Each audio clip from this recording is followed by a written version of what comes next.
Okay, last thing I want to talk about. Yay! You mean last thing for today? Don't fool us. We're going to be back next time. We'll talk about retail positioning.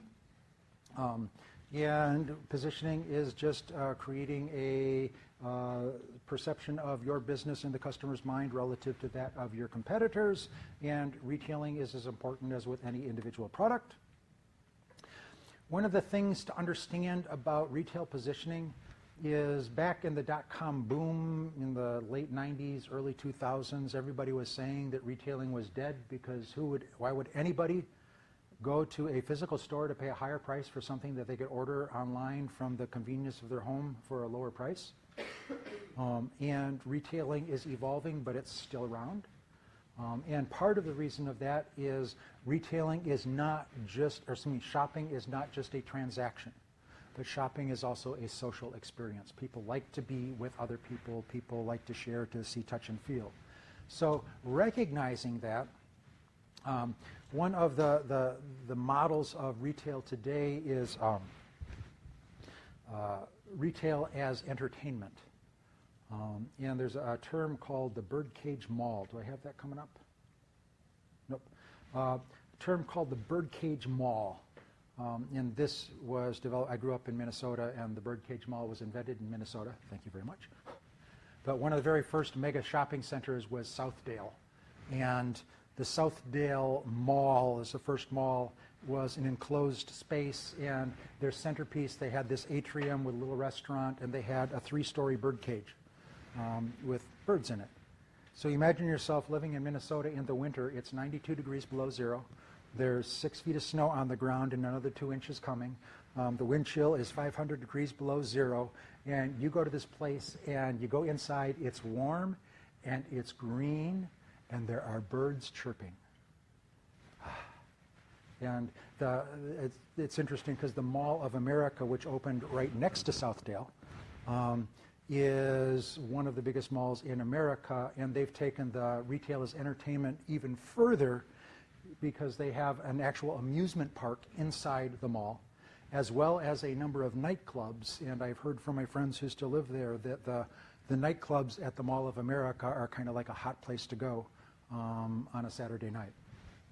But the reason this is important is when we are in an entertainment situation versus a transaction situation, we have a different value proposition. So has anybody here ever bought a hot dog in a grocery store?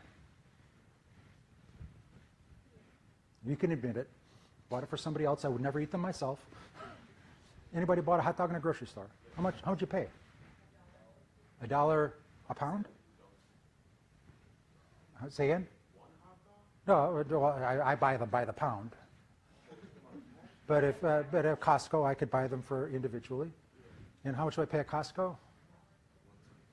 $1.75. And if I'm buying them for myself, it's $1 a pound. I'm not going to buy those expensive ones. When you're at the ball game, how much do you pay for a hot dog? Everybody knows that one. So $5, $6, $4, $4.75. $6. Well, you can get the deluxe. I'm getting the Polish sausage. $4.95. Let's just say, for the sake of argument, $20. Is it worth it? A little bit. Yeah. For the experience of having a hot dog and Yeah. So you're talking to a cheap person, so you're trying to save face. The answer is yes. It's absolutely worth it, right? It's a ball game. I got that, and it's. So the whole point is, with shopping as entertainment, when you're in my store, I want you in the ballpark. A $5 hot dog is just part of the experience, well worth it, as opposed to the 99 cents a pound or $1 a pound, which is the better price, to get you in that. It's a different frame of mind when it's entertainment than it is when it's just a transaction. So you'll see a lot of stores trying to make it entertaining, again, trying to shift you from bargain to I'm enjoying myself.